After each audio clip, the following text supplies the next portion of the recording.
Welcome to Revitalize and Replant with Mark Clifton, where we equip pastors to take their churches from declining to thriving by pointing them to a new future and a new hope. Join us weekly for encouragement and practical advice in your pastoring journey. So we've had this discussion. We just had this discussion. How long is the average tenure of a pastor at a church? Because it used to be like 2.5 years. Yeah. And you said... It's closer to 3. It's gotten a little longer. It's increasing. It's increasing because pastors are getting older and they can't move as much. They can't go from place to place as quick. So we're saying 3 years at the same church before moving on. That's the average. Don't hold me to that. Yeah. Okay, it's Revitalize and Replant with Mark Clifton, by the way. That's Mark Hallock that you just heard. I'm Dan Hurst. There's Kyle Bierman. And so everybody who's listening, all 10,000 of you that are listening right now. Yes. Let's do a real quick survey. Hold your hand up. How many of you have been at your church less than 3 years? See, it's the vast majority. I call for a ballot vote. I have a point of order. I got a point of order. So we just came from the Southern Baptist Convention, so we're still in that mode, right? So, Hallock, how long have you been at your church? I've been at our church right at 16 years. 16? Yeah, Wow. 16 years. Yeah, which is crazy. Do they know that? I'm hoping they don't figure it out. How old were you when you went there? It's 32. Good for you. I was 32. And the thing was, in light of this, I'm excited to talk about this today because I think up until then, I think I was like a lot of young guys probably who hadn't really thought deeply about the importance, I would say, and the strength of being in a long-term pastorate. And by the time I came to Calvary, I was pretty resolved that, Lord willing, I wanted to be in the same church for a long time.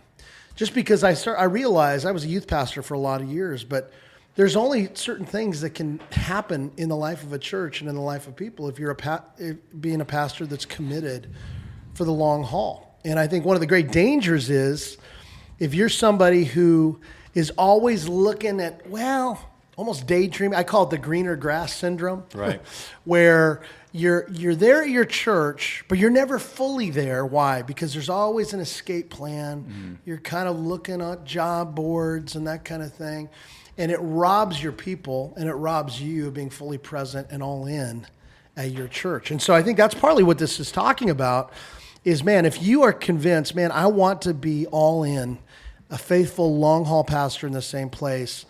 What are some of the keys to doing that well? And so we're looking at an article from Midwestern Seminary's blog for the church. 5 ways to have 20 years at your church, to stay 20 years at your church. There are very few guys who stay 20 years in one place. And I agree with Mr. Hallock, man. I think one of the first things is to say, I'm just here until the Lord moves me. Yeah. And listen, you don't leave because it gets hard. Mm-hmm. In fact, you stay because it is hard. Yeah, that's good. Right? That's good. Again, the Apostle Paul said, I'd like to come and spend time with you in Corinth, but I can't because here in Ephesus, a great door of opportunity is open, and I have many adversaries. So one of the reasons Paul didn't leave Ephesus was the adversity. Yeah. It was a reason to stay. Yeah. Adversity is never a reason to leave a church. Mm-hmm. It is a reason to stay. The only reason to leave a church, and we should do a whole podcast on this, is really when the Lord removes that burden for that place, that town, that church from your heart. When you no longer have that burden that you had. Yeah. It's not when you get frustrated with the people or you feel like they're not responding to you. Those things, that's not the reason to leave. Yep. And a lot of times guys will come to me or to some of you, to you, Dan, or to you, Mark, and they want advice, and they'll say, I just feel like my time here is over. And they're asking kind of for permission to leave. Yeah. And what do you mean your time here is over? Yeah. If you mean the Lord has removed this burden from my heart and he's calling me somewhere else, then I agree. If it's like, it's just really hard and it's not making any traction, guys, sometimes you've got to really dig down deep before traction's made, and it can get a lot harder before it gets a lot easier. So let's talk about 5 reasons that can help you stay in a place longer than a few years, for as long as 20 years. Number 1 is to be teachable. Yes. Now, I've got some thoughts on that, but tell me what you think about what it means to be a teachable pastor. What would you say? Well, first of all, what is being taught? I've never, some of the things that I learned in life, I wanted to learn. But some of the things in life that I learned, I didn't want to learn. Mm-hmm. Yeah. And so I think teachable is how do you take circumstances in your life and use those for the benefit of your life, whether you want to be taught that lesson or not. Yeah. You know what? Tom Bray was one of the guys that grew up with Clifton's dad and my dad. There was a group, there was a nucleus of these men that God used in an amazing way. Bray was one of those guys. Tom Bray was the first pastor who hired me to went into the ministry, youth ministry under Tom Bray's leadership. Tom Bray was one of these guys that loved young pastors. He loved these guys. He fathered them, and he took care of them. We were at the Missouri Baptist Convention one time. We were hanging out and where everybody hangs out, around the bookstore and all. And we were hanging out there, and all these young guys had come up, and Tom Bray was just holding court. This young guy came up, and he was kind of dejected and depressed, and so forth and so on. Things just weren't going well in his church. And Tom Bray said, "Let me talk to you over." And he took him over there, put his arm around him, took him over there. As I recall, the wall was like a curtain, And he says, "Now just face the curtain." He says, "Just kind of relax." And he says, "Lean forward, let your arms hang down. Just lean forward, relax." And the guy says, "What?" He says, "No, this is an exercise. You have to learn how to relax." And he said, "Okay." So the guy's leaning over, kind of relax everything. And Tom Bray hauled off and kicked him right in the pants. And he says, "Now get up and get back to work." and he says, "Let that be a lesson to you." And I've never forgotten that. Sometimes being taught means that you need a swift kick in the pants. Yeah, it's true. Yeah, okay. Thanks for that story. I'm glad to help that out. You asked, what does that mean to you, Dan? Yeah, so there you go. Oh, that's the last time we'll do that. No, it is good. I knew Tom, and that's just like him. And Tom realized that's what that guy needed at that moment. Yeah. And that's what a good mentor does. They know when to give you a kick and when to give you a hug.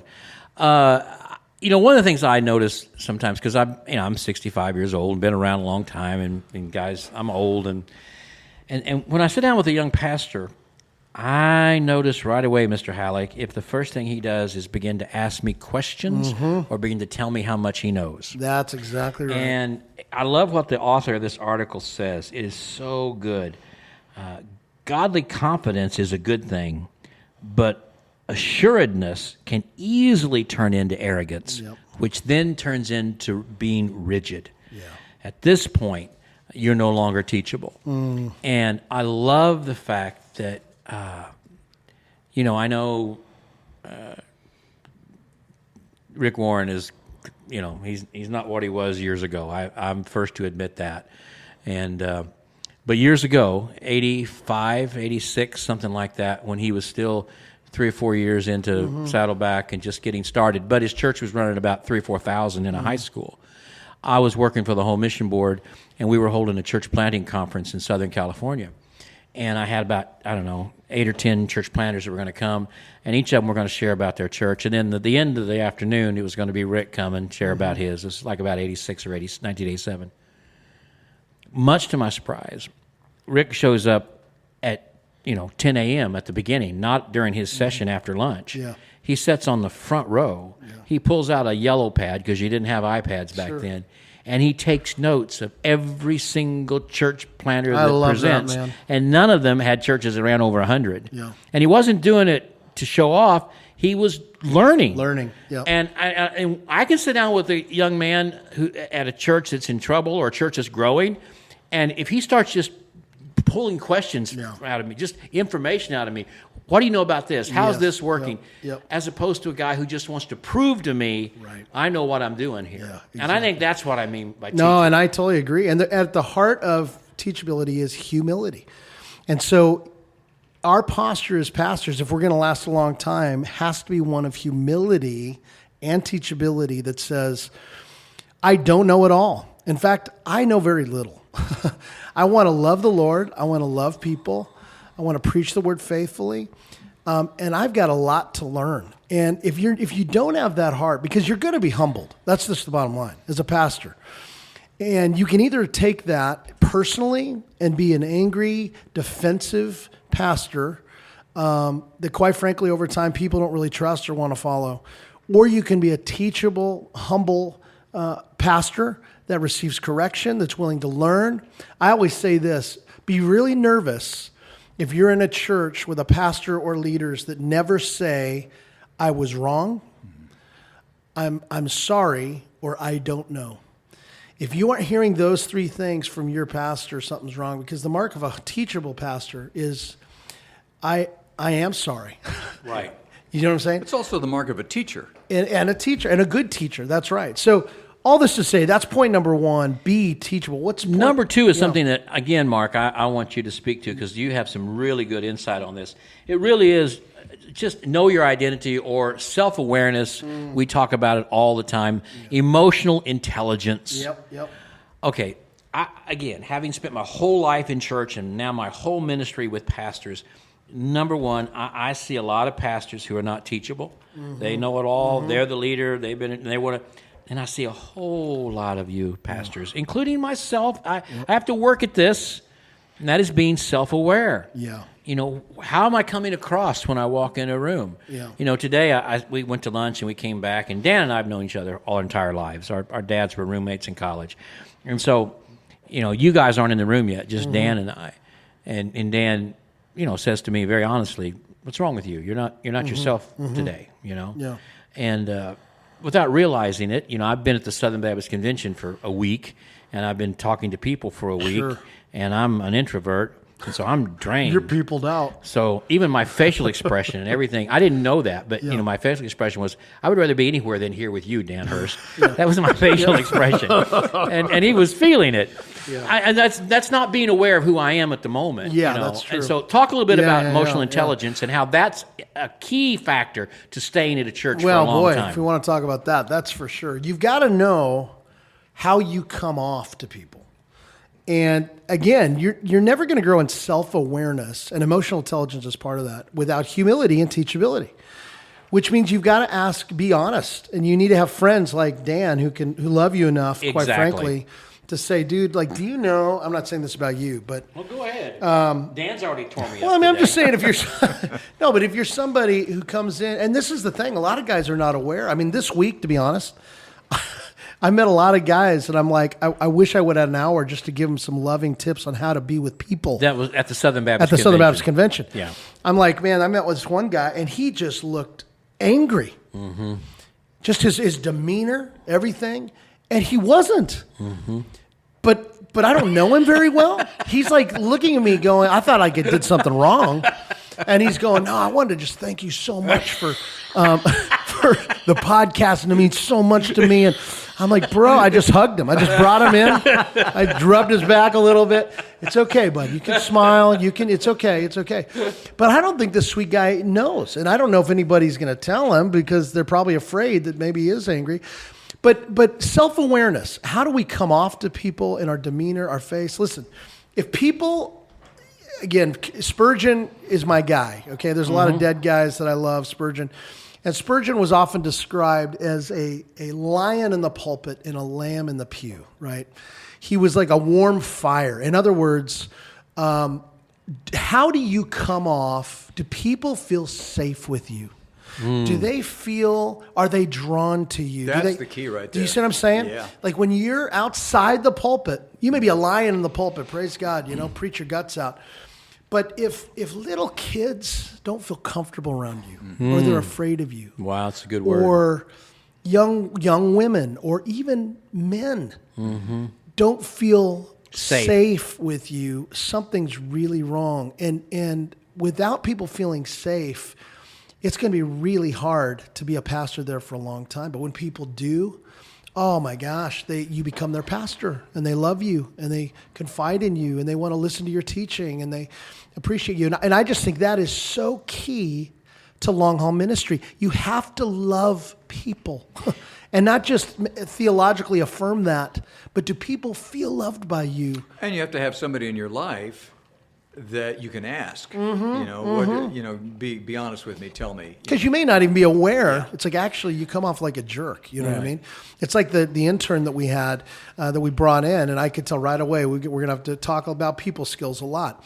We're sitting there in this room. We're all hugging everything. He's behind his computer, staring at his computer. He's not greeting anybody. Right. This is his first meeting. And I'm going, bud, this is not going to work. So, but he didn't know. Nobody had ever taught him and he really grew over time. But we have to be honest. We need people who love us enough to to speak, to help us see what we don't see. So you got to be self-aware how you're coming off. When I Yes. walk into Yep. a room, do I make eye contact Yep. with people?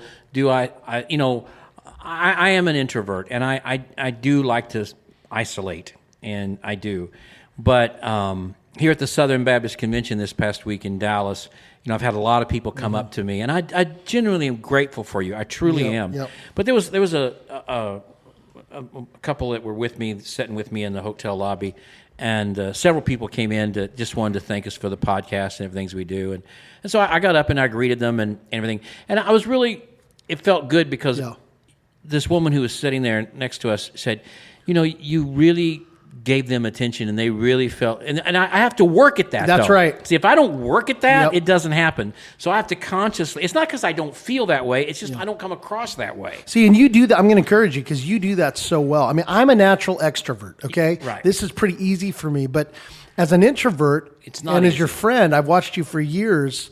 It's not an excuse to not love people. Exactly. You may have to push yourself That's a little right. more. I mean, we all do. I do too at Right, times, but people matter. You got to get over your feelings. I don't want to be Right. around people. Right. No, you have a calling on your life.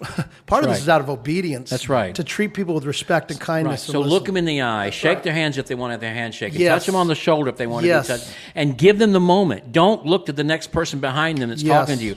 Give them your total attention. Yep. And because that's a very important moment in their life, and That's right. and in your life too.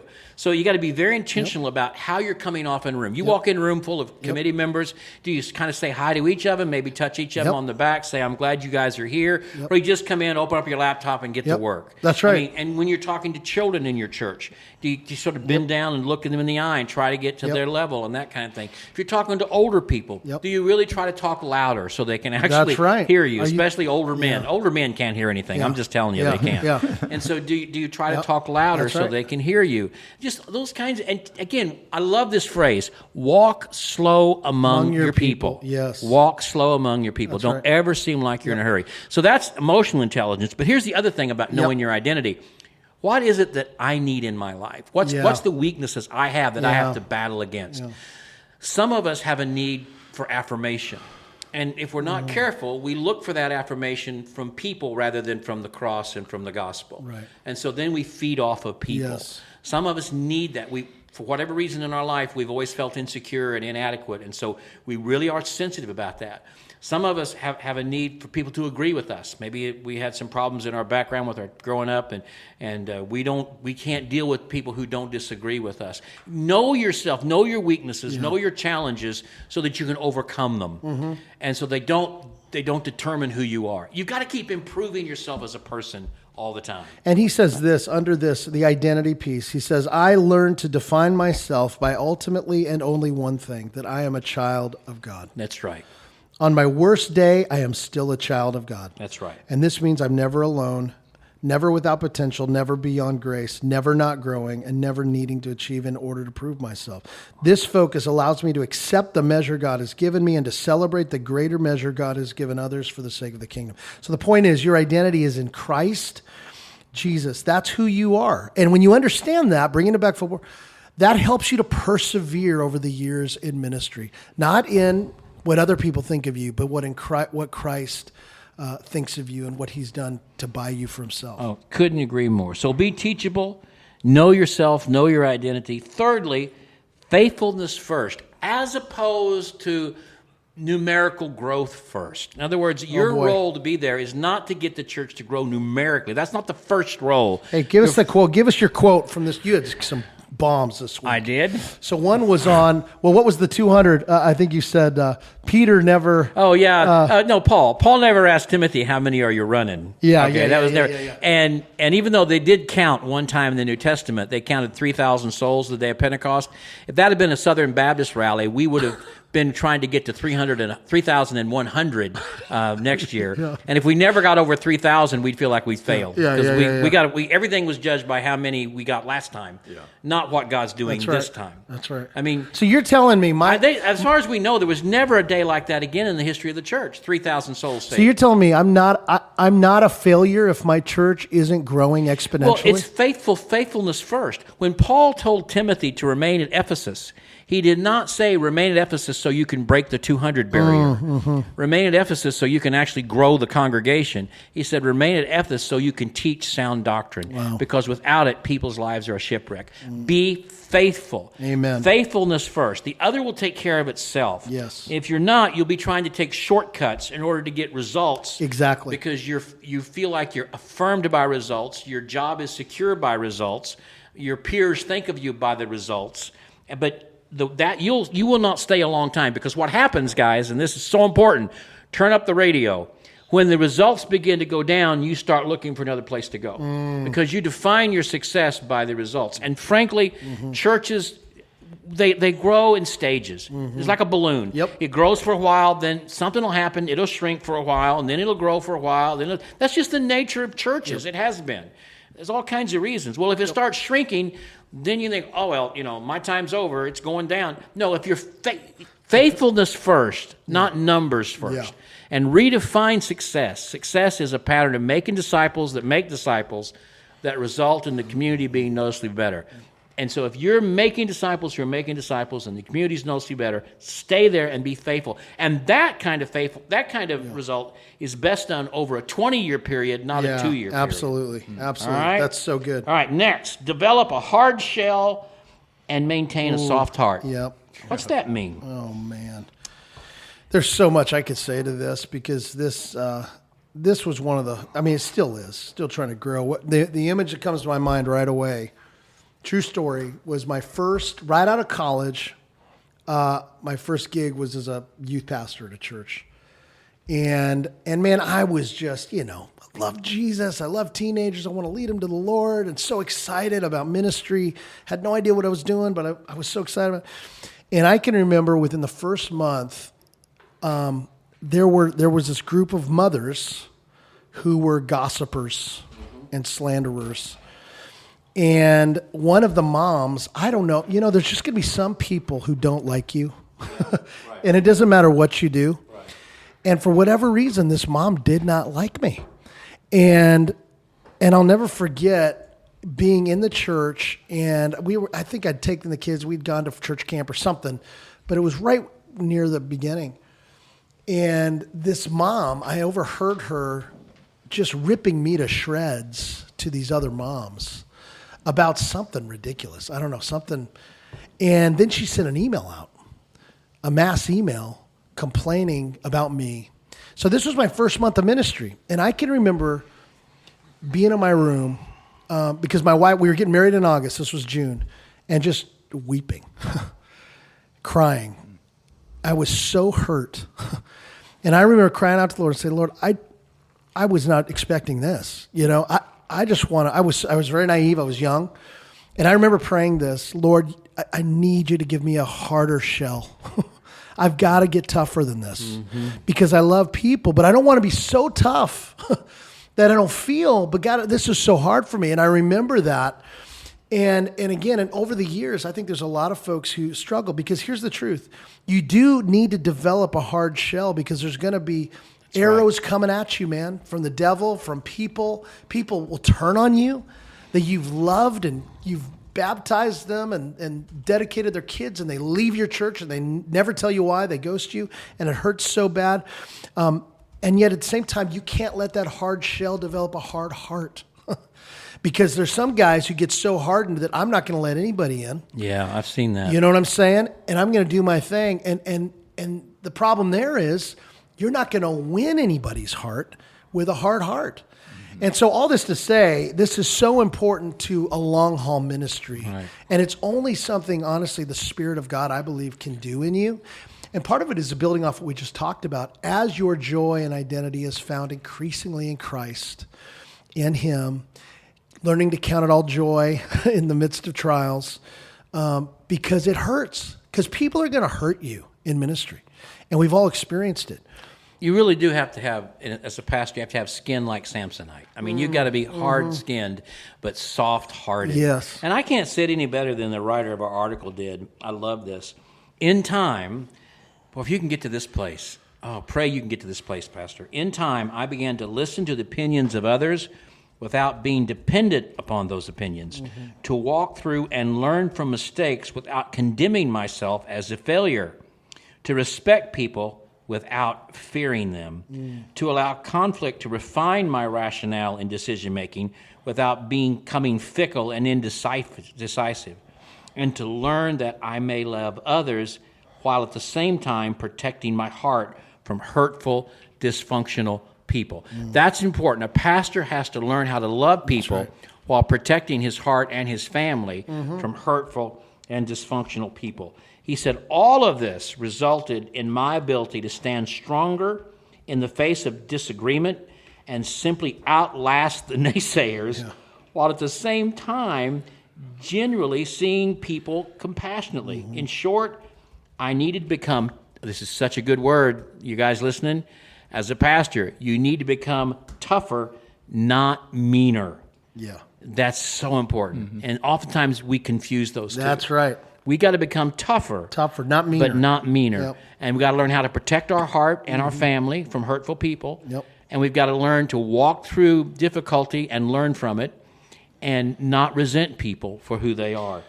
And that takes spiritual maturity. It takes to have people, and it takes some spiritual mentors to walk with you and help you with absolutely. that, and to point these things out to you, for sure. So you're not going to stay. Lastly, the last one is simply don't quit. Yep. And just talk about that as we wrap up. Well, Mark. it's funny because we, just a few years ago at our Replant Summit, we focused on 4 key words that we come back to over and over again. I think these are originally from Mark Dever. Preach, pray, love, and stay. You got to just stay. Stay. There's something about just staying, being present, being faithful through the ups and downs, and not quitting. I had a young man who was a very productive young man, and he was going to do well in whatever ministry God put him in. And he went to this church that was in deep need of revitalization, and it was moving really well. But in his heart and his mind, he was aware that the Lord, he said, I just know God wanted me to stay there at least 7 years, no matter what. So he said, I put 7 years, wrote it on a Post-it note. I stuck it on my computer screen. I stuck it on my mirror. I stuck it on just 7 years to remind me I'm not even going to think about leaving for 7 years, because 2 and 3 years into it, it got really hard. Oh, yeah. People were contacting him because he was really a good young man. He said, nope, I'm not. And he said, if I hadn't done that, I probably would have left. Right. There are times you just got to commit, I'm not leaving. Yep. Hey, I hope this article is helpful. Look it up, and man, stay where you are. We've said it so many times. We overestimate what we can do in a year, and we underestimate what God can do with us in 20 years. Thanks for joining us today on Revitalize and Replant. This podcast is brought to you by the North American Mission Board, where we help dying or struggling churches regain health for the glory of God and the good of their communities. If you found this conversation helpful, don't forget to subscribe to the podcast on your favorite platform. To learn more about becoming a replanting pastor or to explore resources about revitalization for your own church, visit churchreplanters.com.